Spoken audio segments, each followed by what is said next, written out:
السلام عليكم ورحمة الله وبركاته. هنستعرض مع بعضنا من داخل المشهد.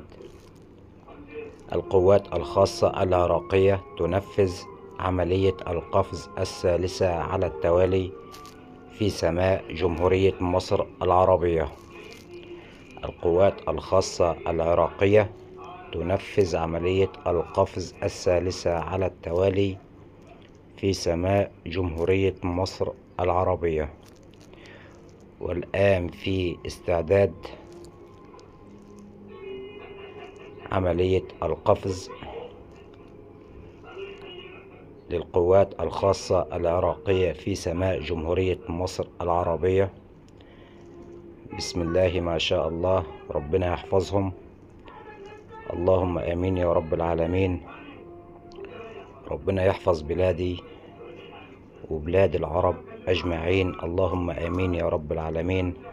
حفظ الله مصر بكل قياداتها العظيمة. تحيا مصر.